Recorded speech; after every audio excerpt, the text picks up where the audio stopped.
Hello everyone, নিয়ে আসলাম জিভে জল আসা কিছু আচার নিয়ে। সবাই কেমন আছেন? আশা করি সবাই খুব ভালো রয়েছেন। দেশ এবং দেশের বাইরে পৃথিবীর যে প্রান্তে থেকে আমার এই ভিডিওটি আপনারা দেখতেছেন, সবাইকে আসসালামু আলাইকুম এবং শুভ সকালের শুভেচ্ছা রইল। আশা করি সবাই খুব ভালো রয়েছেন, যদিও সকাল অনেকক্ষণ আগেই হয়ে গিয়েছে, কিন্তু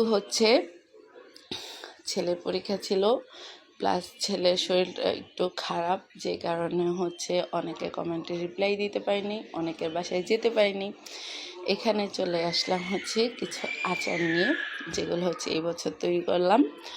কিন্তু আমি এর আগে কখনো মুরব্বা ট্রাই করিনি। আমার আম্মা বানায়, প্লাস আমার শাশুড়িও বানায়, কিন্তু আমি বানাইনি। অন্য আচার বানানো হয়েছে, এবার আচার বানিয়েছিলাম মুরব্বা।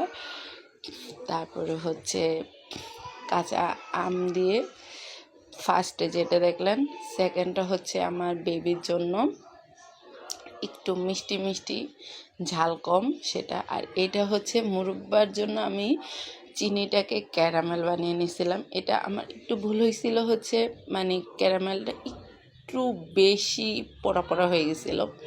এমনিতে ঠিক আছে, কিন্তু একটু কফি কফি স্বাদ চলে আসছে।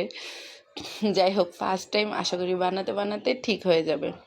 তারপরে এই তো কীভাবে বানাচ্ছি সবাই দেখতেছেন। ট্রাই করছিলাম, আমার বেস্ট, কেমন হয়েছে জানি না। সবাই দোয়া করবেন যাতে আরেকটু ভালোভাবে বানাইতে পারি। আমি মানুষটা যে একদম সব কিছু পারি এরকম কিন্তু না। তো কেউ যারা দেখে, আমাকে ফলো করে, অনেকে আমাকে বলে যে আমার থেকে ইন্সপায়ার্ড হয়। তো তাদেরকে বলতে চাই, আমি সাধারণ একজন মানুষ, ভুল ত্রুটি আপনাদের মতো আমারও রয়েছে, এবং আমি মনে করি আমার থেকে যেমন অন্য কারো শেখার আছে, অন্যদের থেকে আমার তার চেয়ে বেশি শতগুণ শেখার বাকি আছে। এই কাঁচা আমগুলো হাজব্যান্ড আনছিল। আমাদের বেশিরভাগ আম আগে আমার বাবার বাড়ি থেকে আসতো। এখন যেহেতু আমার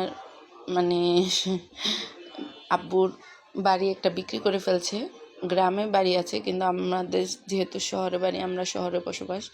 এটা কাঁচা আমের গলা আচার বানাইছিলাম, তারপরে মুরব্বা বানাইছিলাম, তারপরে অল্প একটু সাদা করে যেটা ওইটা বানাইছিলাম, ওইটার নামটা জানি না। আরেকটা এভাবে বানাইছিলাম। আর মোস্ট ফেভারিট যেটা বানাইছিলাম, ওইটা এখানে দেয়া হয় না, সেটা বোম্বাই